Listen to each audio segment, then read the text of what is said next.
Hey, George here. This is my first lecture on Japanese literature.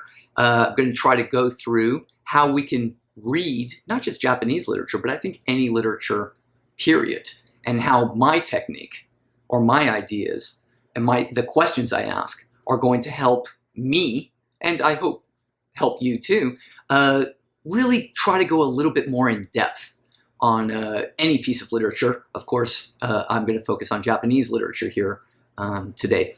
The first piece that I want to tackle, of course, is not the very first piece, or traditionally regarded as the first piece of Japanese literature, but rather a slightly later poem from the Manyoshu. It's actually the first poem in the Manyoshu poetry anthology, historically or traditionally attributed to the Yuryaku emperor. I've compiled 4 different translations of the poem that we've got here. The first translation is by Frederick Victor Dickens, and it's from 1906. So that's more than 100 years ago. And I think you'll see how the translation from 100 years ago has an interesting sort of flavor. A much later version, or a much later translation, is by Donald Keene in 1993. And then we have one by Ian Hideo Levy from 1981. The most recent one is by Torquil Duthie, and that's from 2007. And I've got on there all the different publications where I found these different translations of that first poem of the Manyoshu anthology by the Emperor Yuryaku. Yeah. So I'm going to tackle all of my literature in the same way. I basically just ask 8 questions, and I'm always going to ask these 8 questions. Right? The first set of 4 questions I'm going to ask are basically story elements. Now you're going to maybe think, wait a second, this is a poem, not a story. Well, I think we could still use these same questions, and I think as we read this poem, you'll see that it does kind of tell a story. And so the story elements that I'm going to tackle are characters. Who are the characters? And always, why are they interesting? I'm going to tackle the setting. What is the setting? And why is it interesting? I'm going to tackle the plot. What is happening in this story or in this poem? And why is it interesting? And of course, what themes does this story or poem explore and examine? And why are those themes interesting? So in the first part, those are the 4 questions I want to tackle. In the second part of reading and analyzing this very short poem, I want to tackle other connections, right? The first set of connections is the literary connections, or the literary structure, or the form or format of the poem, and the language that's used. The second set of questions on that connections side is going to be the historical connections. Historical connections. What do we know a little bit about the history of this poem, and even history since this poem, right? Not just in Japan, but all over the world. How does history connect to this poem? Also, what about other works of literature or other texts? Not just literature, but movies, maybe video games, maybe plays, maybe all sorts of things. Any sorts of other intertextual connections. What are the intertextual connections with this poem, and why is it interesting? How can I connect it to other poems or other stories I know? And then finally, I think the easiest one is the connections to myself. How do I, as a human being who lives, connect to this poem? So let's tackle it. First, I want to go through the story elements of this poem. Who are the characters, and why are they interesting? Let me just go with a Torquil Duthie translation. Your basket with your lovely basket. Your trowel with your lovely trowel. Girl, you who pick herbs on this hill, speak of your house, speak of your name. In the land of Yamato, seen from the sky, it is I who conquer and reign. It is I who conquer and rule. Let it be me who speaks of my house and my name. So we've got, actually, when I ask the question, who are the characters and why are they interesting, we've got 2 characters now, don't we? Please always remember that the speaker or the narrator is a character. Obviously, this is the case in this text because we see this first person and second person language being used, right? But please recall that even if there's third person language being used or third person tense being used, you could still talk about who is the narrator. It's always going to be an important question to ask, who is the narrator? In this case, the narrator is traditionally the Yoryaku emperor. Why is that interesting? The emperor is talking to whom?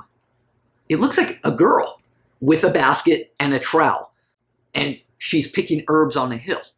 What can we say that's interesting about that? To me, that's fascinating because why is an emperor talking to a girl on a hill? When I think of the word emperor, I'm thinking of this great, and he even calls himself a great ruler and conqueror of this land. What is he doing talking to a girl who's merely picking herbs on a hill with a basket and a trowel? That to me is fascinating. What does that make me think about? Well, is he, or does he, the Yoryaku emperor, really fit with this traditional notion of what an emperor is? I think of emperor, I think of this king, ruler with jewels and all sorts of interesting things like that. And he's talking to basically a peasant girl. Do emperors talk with peasant girls? My hunch, this is just George talking now, my hunch is no. What does that mean then? What is interesting about that? Maybe my notion of emperor is not appropriate for this particular poem. The emperor is not somebody who's walking around with crown jewels and has a throne and a palace. Here he is just talking to a girl picking herbs. That to me is fascinating and interesting. That this is, although they call him, and if you look at the Levy translation and the Dickens translation, call this person the emperor who ruled the realm under heaven from the Asakura Palace in Hatsuse. I'm reevaluating when I think of palace, when I'm thinking of emperor, when I'm thinking of realm. First of all, that's the other thing that's interesting to me. If he really is the emperor and talking to a peasant girl, given my understanding of what emperor means, and if I'm trying to sell you on the idea that my understanding of what emperor means is not appropriate for understanding these characters. But my understanding of emperor is he goes up to this girl and it sounds like he's picking her up. We'll talk about that when we talk about the plot a little bit, right? But it sounds like he's trying to pick her up and he says, "Who are you? Give me speak of your house, speak of your name." And then he has to say, "I'm the emperor. I conquer, I reign." If you're the emperor, do you have to tell the peasant girl who you are? On my understanding of emperor, that doesn't make sense. So I've got to reevaluate and reframe what I'm thinking of emperor in the year, as the Levy translation gives us, in the year 456. Almost, 1,500, more than 1,500 years ago. The emperor of Japan, as we think of an emperor today, is not the same kind of emperor that we're thinking of as we read this 1,500 years ago. As a matter of fact, the emperor has to walk around and try to pick up girls on a hill, in a hill, picking herbs. He's trying to, "Hey, how you doing? I'm the emperor." When I'm thinking of emperor, that's not what emperors do. So what does that mean about the emperor and the empire, the Yamato Empire, in the year 456? Maybe this word emperor is actually inappropriate, at least as I understand the word emperor. And as a matter of fact, now we'll get to the history a little bit. I'm going to leak into the history. I think that when we use the word emperor for the year 456, we should really be thinking of him more as a chieftain, right? And even more so than that, it seems like, perhaps this thing called the realm under heaven. What is this thing called the realm under heaven? What didn't, and that's always going to be a good question, what isn't this called? It's not called Japan. It's called the realm under heaven. This notion of Japan as we see it today, this archipelago with 4 main islands in the year 2020, is not the realm under heaven that he's talking. It can't be in the year 456. So now we're leaking into the next section, setting. Right? What is the setting of this poem? Now, obviously, I'm reading a Japanese poem. I have students sometimes who say things like, well, what's the setting? Well, the setting is Japan. Okay, obviously. Let's try to get a little bit more detailed than merely saying the setting is Japan. What is this realm under heaven? And where is this realm under heaven?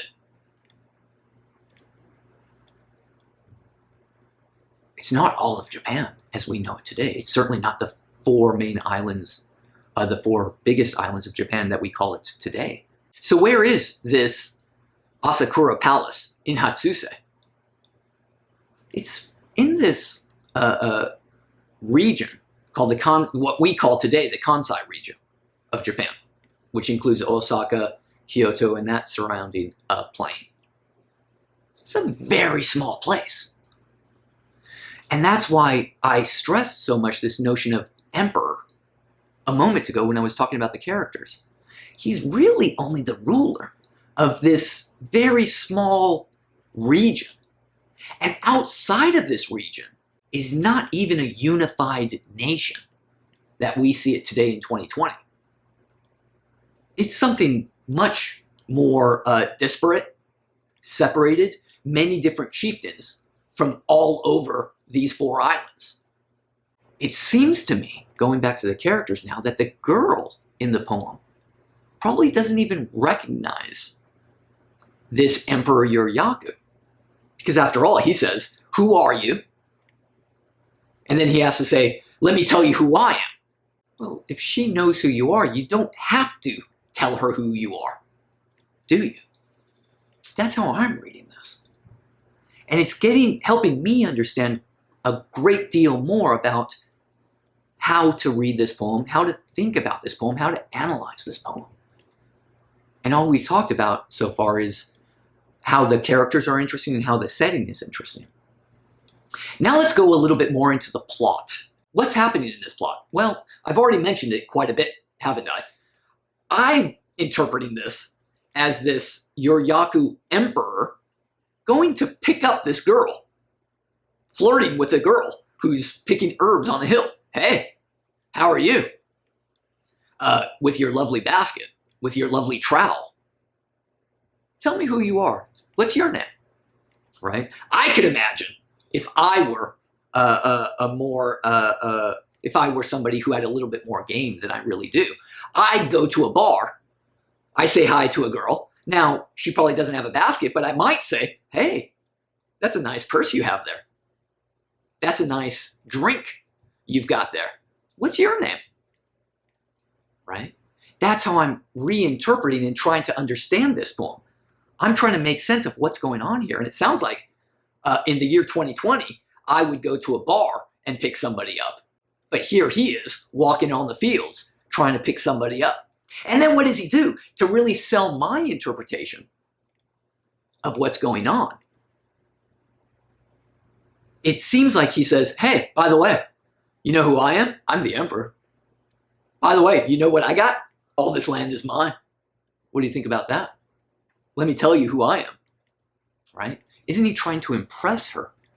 And that kind of feeds into my interpretation, or I'm using that as evidence for my interpretation that what's really happening in this poem is he's trying to, flirt with this girl, this peasant girl who's merely picking herbs in the field.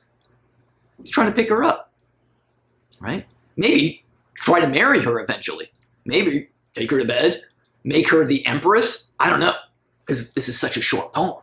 But now I'm starting to ask questions. And I'm saying, what happens next? That's an interesting question to ask.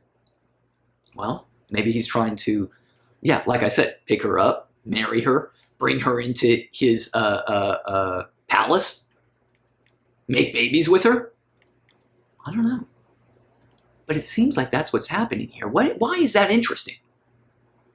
Here's why I think that's interesting, because this is a poem. Isn't this a love poem? Isn't this a love poem? And here we are looking at this poem that is traditionally dated from 456. By the way, we will talk about it in a second when we talk about history. It's probably not the Emperor Yuryaku who's actually speaking this poem, but it's dated there. But here we are in 456, what today we call Japan, half a world away on the other side of the world. And they're writing love poetry. I find that interesting because all over the world, almost all through time, there's been love poems. And this is just one example of a Japanese love poem from over 1,500 years ago. And that's kind of a nice segue into our next story element, themes. What is the theme about this poem? Of this poem? What's the theme of this poem? It's a love poem. Love is one theme, isn't it? And what I like about that theme is, doesn't that kind of express some sort of universality that this poem is expressing? That is, me, in New York City in the year 2020, I can read this poem and I understand it. Because I understand love. I understand trying to pick somebody up at a bar or at a field. I don't walk around fields and try to pick up people who are picking herbs. But I understand love poetry. I understand this emotion of love. I understand all of this, and I'm going a little bit, you'll see, into this connection to me. I understand the nerves and the butterflies that you get in your stomach, right? When you're trying to pick somebody up and trying to flirt with a stranger. And that's fascinating to me because here we've got a poem that's traditionally dated to 1,500 years ago from the other side of the world. And this emperor is dealing with all the same problems that I'm dealing with. Excuse me, not all the same problems, but a very significant problem that I deal with. Namely, finding love. That to me is fascinating and interesting, right?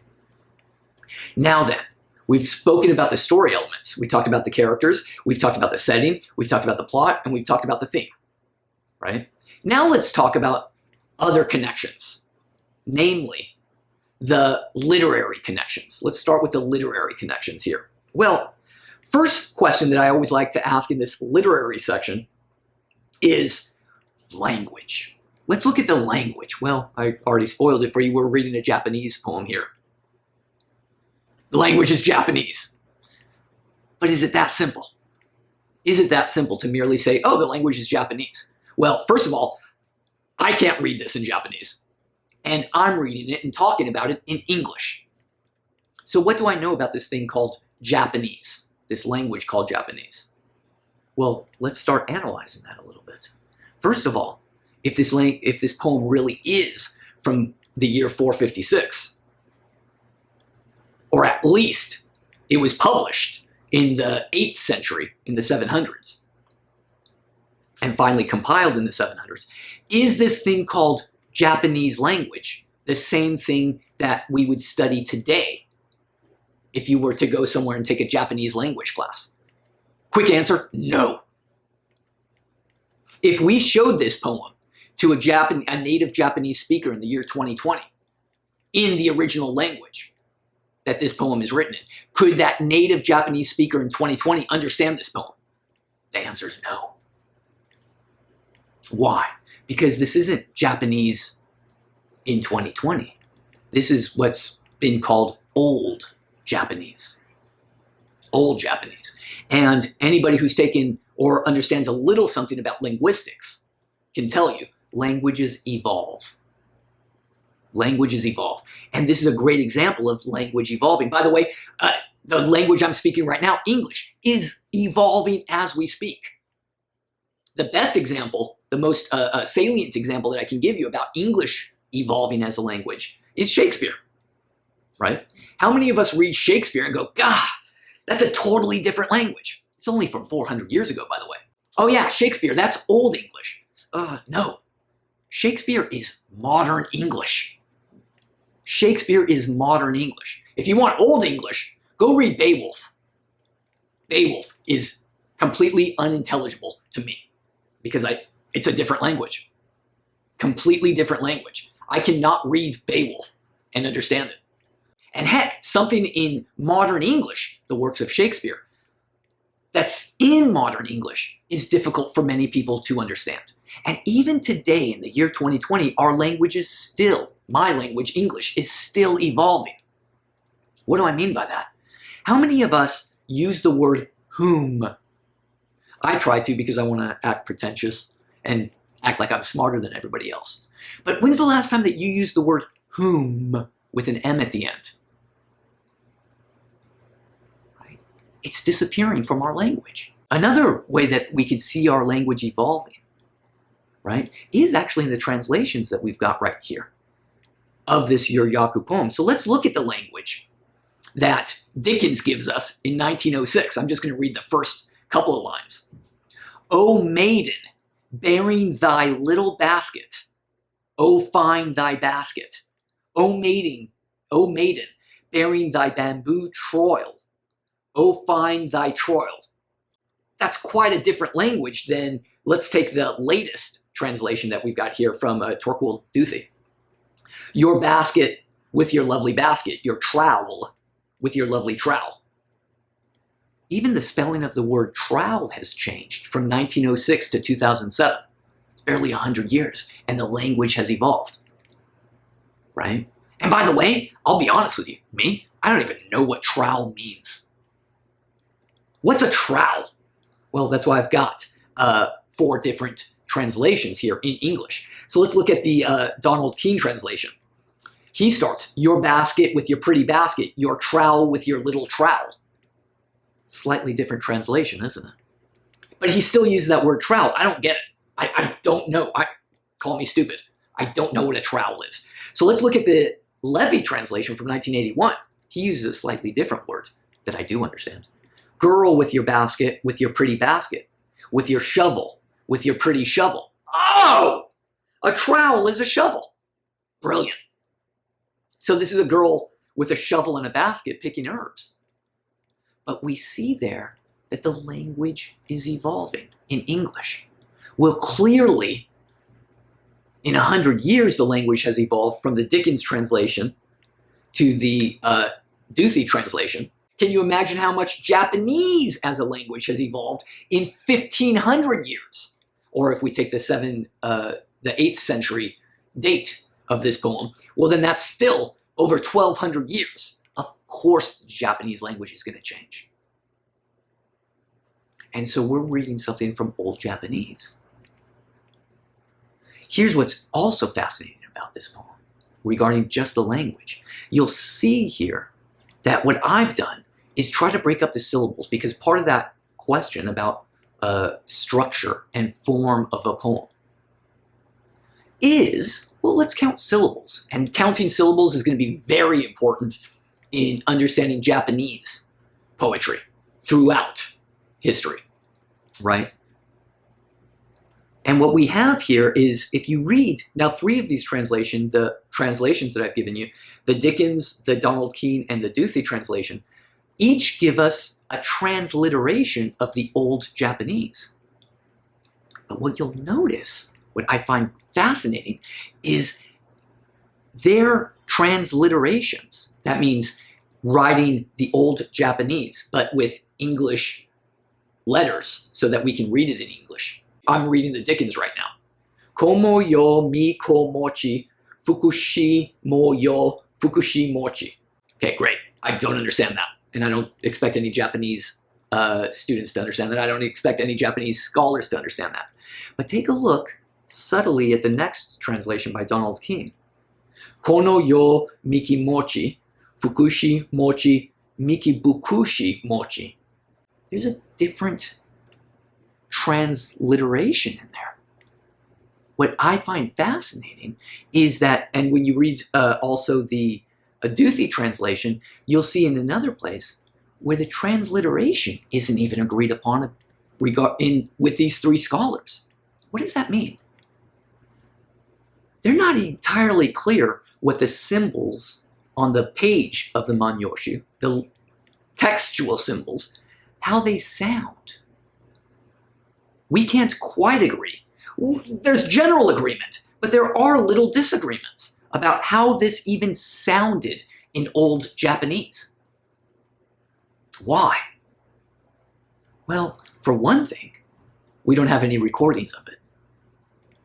If you talk to a linguist today, especially linguists who like studying endangered and dying languages, what will they do today in the year 2020? They'll go to places with a recorder, maybe with a digital recorder. I'm thinking of a tape recorder back in the old days, and record the sounds of the language. We don't have the sounds of old Japanese from 1,200 years ago. They just don't exist. So we got to try to piece it together. Now, linguists are smart, and they could kind of logically and empirically figure out how certain sounds, how certain languages probably or most likely sounded, given the nature of the evolution of languages. But we see here little tidbits of disagreement about how did this probably sound regarding the actual text. We see the text. How did the text sound? And there are disagreements here, right? So when you see me counting the syllables on these poems, you see me with very different numbers for each line. We see, again, going back to the Dickens, I put the first line is 7 syllables, then 5, 5, 5, 5, 5, 5, and then 4 at the end, right? Or 4 somewhere in there. What I've got here, when I'm looking at Donald Keene, he divides up the syllables slightly differently because he thinks the language sounded differently. We're not even clear on what Old Japanese language sounded like. That to me is fascinating, right? That to me is very interesting. So what does that mean about the form of the poem? Well, I'm going to spoil something for you. Many of the Japanese poems, traditional Japanese poems, follow this 5-7-5-7-7 structure. Clearly, this poem does not have 5 lines. It's much longer than 5 lines. And this Manyoshu, very shortly after the Manyoshu poem anthology, the typical Japanese poem, by far the dominant form of Japanese poetry, is called tanka, which follows this 5 lines, 31 syllables total, of 5-7-5-7-7. This poem is not that. So we know that this poem was structured prior to the tanka becoming the dominant form. That said, however, in the Manyoshu anthology, I've only given you the first poem right here. There's somewhere around 4,500 poems in the whole anthology. We see that by far the most are in this tanka form of 5-7-5-7-7. And that's why I put question marks on the lines where there are not 5 or 7. You see, sometimes I see 6 in a line. Or sometimes I count 4 syllables in a line. Sometimes I count 8, right? That's a little bit odd, and I'm trying to make sense of this. I don't know how to make sense of this. Well, here's how I can make sense of it, is by saying, wait a second, do Donald Keene, Levy, Aduthi, and Dickens really know how the poem sounded? Right? And maybe are there some syllables that aren't long syllables that we can't see in the text right here? Now, I'll spoil it for you. I don't know Old Japanese, so I can't answer that question for you, but this is a question for further research. If you are so inclined, please go out there and look up the answer. But these are the kinds of questions that I'm talking about regarding form. We see here that this is not the tanka form, but it's very close to this 5 and 7 line poems, although some get 6, some get 4 syllables per line, which is interesting. The other thing about the structure of this poem that's interesting, I still want to talk about the language and the structure and the formal structure of this poem, is, doesn't it seem like it's broken into 2 parts? right? The first part of the poem, he's talking to the girl, saying, give me your name. Hi, beautiful girl. That's a nice basket. That's a nice shovel. But then in the second part of the poem, it shifts to talking about him, ultimately him boasting, I think, saying, hey, by the way, you know who I am? I'm the emperor of this land. This is all my land. I've conquered this land. Right? I think that's an interesting aspect to pay attention to, that we do divide, the composer of this poem divided the poem into two parts. First, talking about her. Second, talking about the emperor, or the speaker of the poem, right? That to me is fairly interesting, yeah? Now, of course, there's a lot to be said about this poem. I've already said a ton, by the way, haven't I? And I could say a lot more about the language. I could say a lot more about the structure of the poem. By the way, this poem's been around for 1,200 years at least. So they've been talking about this poem for 1,200 years. I'm not going to say everything possible about this. Right? That's for you. I just want to get a little bit more into it just to stimulate the ideas and the thinking here, right? Let's move on from the language to the historical connections now. Well, I've talked about the history a bit, haven't I already? The first thing to suggest is regarding the history of the poem, the Levy translation informs us that the Yuryaku emperor is traditionally said to have reigned from the year 456 to the year 479. What's interesting about that history? Well, I've already told you. Number one, there's no thing called Japan in the year 456. Right? What's the other thing? It seems that there's no such thing as a thing called an emperor either in the year 456. As a matter of fact, this word emperor wasn't really put in use in Japanese. Tenno, right, is not in use until a couple hundred years later. Actually, until about the year 700 or 600, somewhere in the 7th and 8th centuries. What does that mean then about the history? Why are they historically calling this person an emperor, despite the fact that he certainly didn't call himself emperor, right? He probably called himself chieftain, maybe something like warlord, maybe a tribal chief, something along these lines, right? Certainly not emperor of the realm under heaven, because that more grandiose title didn't come around for another couple hundred years. So what does that say about the history around this? Well, it tells me, at least, and a lot of other scholars too, that perhaps the compilers of these poems, the Manyoshu poems, is trying to create a history of this thing that today we call Japan. Right? Why would you want to create a history of this thing called Japan? Well, there's a lot of reasons. Let's not talk about Japan for a second. Let's talk about where I live, America. Why do people say, let me tell you about American history? Why do we tell American history? Why is American history so important to so many people, especially in the year 2020, by the way? Right? Not just in the year 2020, it's always been interesting. But what sorts of things stick out to us? Well, a lot of people are trying to tell all sorts of different aspects and trying to focus on different aspects of American history. Why? Because I think they're trying to give themselves more power in our current society, and trying to take back power, and trying to retell certain stories that empower me or empower other people, right? I love Donald Trump's slogan, make America great again. Now, I don't want to get too political here, whether I agree with this or not, but what is the meaning there? He's trying to tell a certain story about American history, that it was great, and he's got this idea about what makes America great, and he's trying to instill it today and continue along with that tradition. Well, what about other people who tell a different sort of story about American history, that say American history is founded upon slavery? They're trying to say, wait a second, America wasn't great. America is ultimately founded upon this terrible, immoral institution called slavery. Why are they telling and focusing on that history instead of the America Great history? Because they're trying to, I think, empower themselves and tell a different story. Right? Now, I don't want to get into contemporary American politics. Let's bring those two ideas, though, those two competing ideas, back to Japanese history around the 8th century. Why do we think that these Japanese rulers are trying to tell a certain history?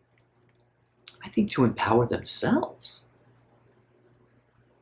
And trying to say, look, let's make Japan great again. Look how great Japan was in the past. There's this person named the Yuryaku Emperor. Let's talk about that Yuryaku Emperor. It's, to me, quite fascinating. Very fascinating that there's always this nationalistic sort of, or there's frequently a nationalistic tendency, or at least a tendency towards empowerment. And I think that is a big role that these compilers are trying to do when they put together this Manyoshu anthology. Trying to say, look how great our culture is. By the way, when you say, look how great my culture is, why do you have to say that? Why would you have to say, look how great my culture is? Probably because there's, I'm thinking of contemporary American politics right now. Probably because there's a section of society or a section of our community that says, that culture isn't great. And so those in power in this Yamato sovereignty are trying to justify, it seems like, they are great and they are worthy of power. Who would tell them that they're not great? Well, if you know a little bit about Japanese geography, Japan is a set of 4 islands, more or less. Today, we call Japan a set of 4 islands. I've told you already, I've suggested that this Yamato realm is this very small area called the Kansai region. And they're probably trying to show how they're great in relation to the other tribes across this Japanese archipelago. They might also be trying to challenge themselves and show off their own power against, there's a little pond that today many people call the Sea of Japan. So on the other side of this pond that we call today the Sea of Japan, there's this whole continent that's dominated by a culture called China. So not only are the Yamato sovereigns trying to show that they're great compared to the other competing chieftains on the Japanese archipelago, what we call today the Japanese archipelago, they're probably also trying to show that they're great compared to the mainland Asian continent, namely China, but also Korea as well, which have a lot more history behind them. We'll talk about that when we talk about the Kojiki a bit more. Yeah, so that helps us, I think, understand this poem a little bit more too, knowing what this thing called Japan or Yamato realm is, helps me understand this poem quite a bit more. So let's talk about intertextual connections now.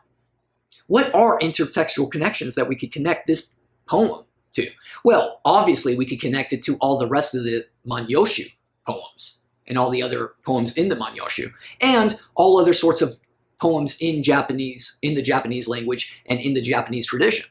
By the way, there's a ton of Japanese love poems, both from this ancient period and even up to the contemporary period. However, I've already brought up a few other connections, haven't I? I've connected it to love poems of Shakespeare, but we could also connect this to movies, romantic comedies, where there's a guy who thinks he's big and cool and everything and trying to pick up a girl that he thinks is probably a little bit lesser than him, right? So there's a lot of intertextual connections we can make. I'm sorry, I'm not a big fan of romantic comedies, so I can't name you a great romantic comedy off the top of my head of somebody who thinks he's big and trying to pick up a peasant or a lower class girl. Can you? I love my Joseph Campbell, who says we're always retelling the same story. Another interesting connection that I'd like to make is with oral poetry.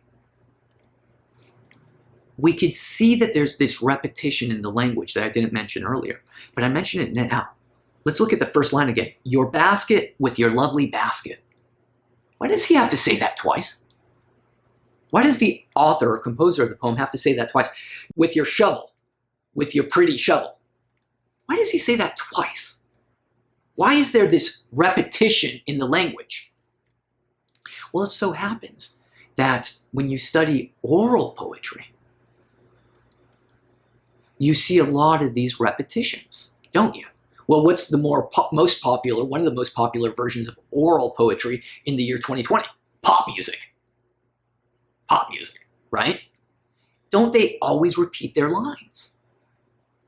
And isn't that what's happening right here? Why do they repeat their lines? In oral poetry, in oral traditions, in popular music? Because we remember it better that way, don't we? Have you ever gone with a song, but once the hook hits, oh, with your basket, with your pretty basket, with your shovel, with your pretty shovel, we could always remember the repetitions. And that's why so many scholars believe this is probably a much older poem than merely the date of the compilation in the mid-700s, in the mid-8th century. Because we know that Japanese language, written Japanese language, really only starts around the year 700, in the 8th century, or 712, we'll talk about that later. And so what does that mean about all these poems? Before the year 700, what, did Japan immediately invent poetry upon learning how to, upon becoming a literate society? Of course not. Poetry was always there. But it was spoken. It was oral.